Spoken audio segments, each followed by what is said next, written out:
बिस्मिल्लाहिर्रहमानिर्रहीम। अस्सलाम वालेकुम। कैसे हैं फ्रेंड्स? उम्मीद करती हूँ आप खैरियत से होंगे। अल्हम्दुलिल्लाह मैं भी खैरियत से हूँ। आज मैंने बनाया है बहुत ही मज़ेदार, बहुत ही लजीज जो है आलू वाला पराठा।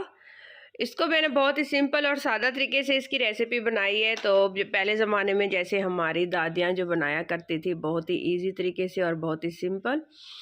ये लिए हैं मैंने 4 से 5 अदद आलू। इसको हम लोग ग्रेट भी कर सकते थे, क्रश भी कर सकते थे, लेकिन एक जैसे वो लोग कुंडी डंडे का डंडा उठा कर शुरू हो जाती थी, तो मैंने भी वही सादा देसी वाला तरीका आजमाया है। डंडे से इसको हमने अच्छी तरह से मैश कर लेना है ताकि इसमें कोई गुठली वगैरह ना रहे। अच्छी तरह से इस तरह से कुट कुट के तो इन्हों पिट पिट के तो है असी एक इसका मैशर बना लेना है हमने।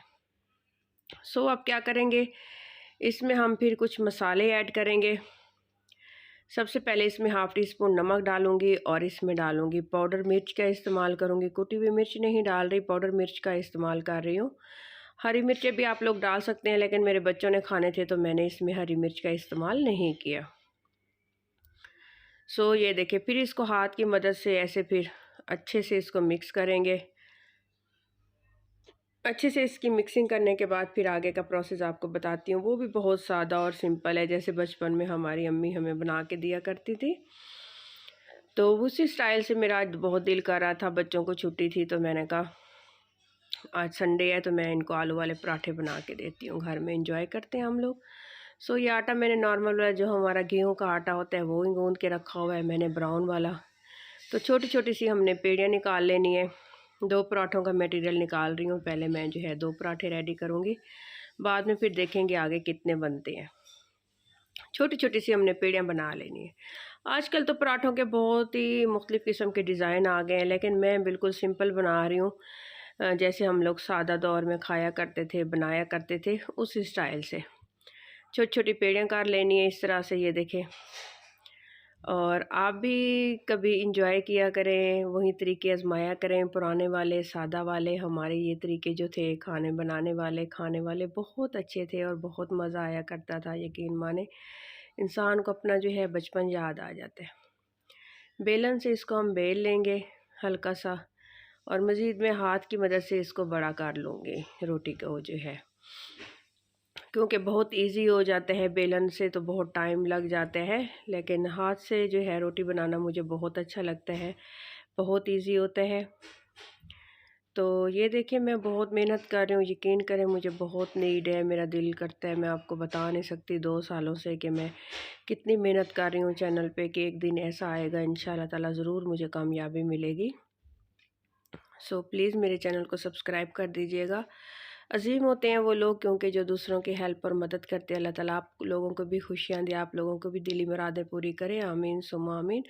और मेरी भी ये ख्वाहिश है कि कुछ मैं अर्निंग करूं और कुछ घरेलू ज़रूरियात हैं वो मेरी पूरी हो सके, कुछ ख्वाहिशें मेरी पूरी हो सकें। तो मेहनत करती जा रही हूँ, अल्लाह पे ट्रस्ट रखा हुआ है, तो अल्लाह ताला जो है इंशाल्लाह ताला ज़रूर फल देंगे मेहनत का। तो घी लगाया है मैंने थोड़ा सा पहले रोटी के ऊपर, और उसके ऊपर फिर हमने ये जो बैटर बनाया हुआ था आलू का, ये हमने एक तय अच्छी सी लगा देनी है भर के, ताकि पराठे का टेस्ट भी आए और बहुत मज़े का लगे। साथ ही मैंने बहुत बारीक से प्याज चॉप किए हुए हैं। आप ये सोच रहे होंगे कि मैंने इसको पहले से उसके सारे बैटर में प्याज क्यों नहीं मिक्स कर दिए।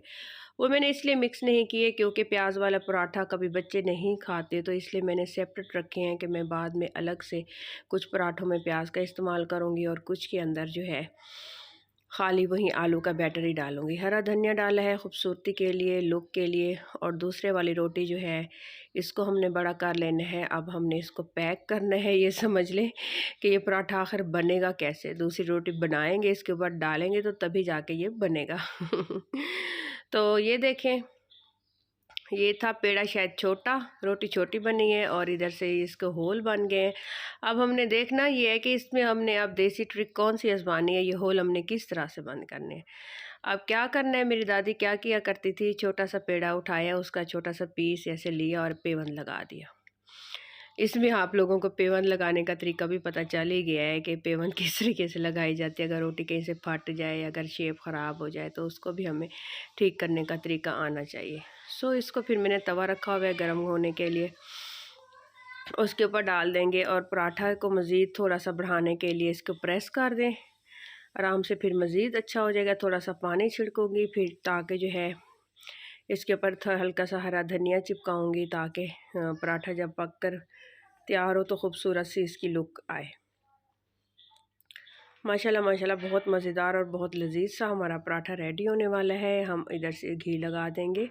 ये बहुत ही खुशबूदार और मज़ेदार सा घी है। ये मैंने बाज़ार से लिया है। ये ओरिजिनल वाला देसी घी नहीं है, लेकिन लुक और टेस्ट वाइज सेम वैसा ही है।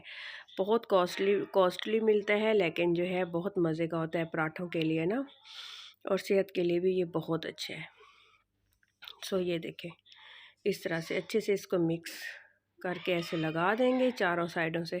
और फ्लेम मैंने लो रखी हुई है। लो फ्लेम पे पराठा बहुत ही मज़े का बनता है। ये इतना सॉफ्ट और मक्खन और मलाई जैसा नरम है, यकीन करें मैं आपको बता नहीं सकती। तो स्पैचुला की मदद से फिर उसमें होल होने लग गए, तो मैंने ये उठाया स्पून, तो उसकी वजह से फिर इसको इस तरह से हल्का हल्का सा प्रेस करते जाएं। फिर इसकी दूसरी साइड डालेंगे। एक साइड हमारी तैयार हो चुकी है, दूसरी साइड डालेंगे इस तरह से ये देखें, बहुत मज़ेदार बहुत लजीज। अब सवाल ये पैदा होता है कि इसको हम लोग खाएं किस तरह। चना पहले दिल कर रहा था बना लूँ, फिर दिल कर रहा था चटनी बना लूँ। अंडे, चटनी और दही, बच्चे दही के साथ खा लेंगे आराम से इजीली जो है। साथ में चाय बना ली है मैंने। ये देखिए इस तरह से प्लेट में निकाला है, और चटनी बनाई है, हरे वाली दही बनाई है, तो आराम से इजीली खा लेंगे। अपना ख्याल रखिएगा, दुआ में मुझे याद रखिएगा। अल्लाह हाफिज़।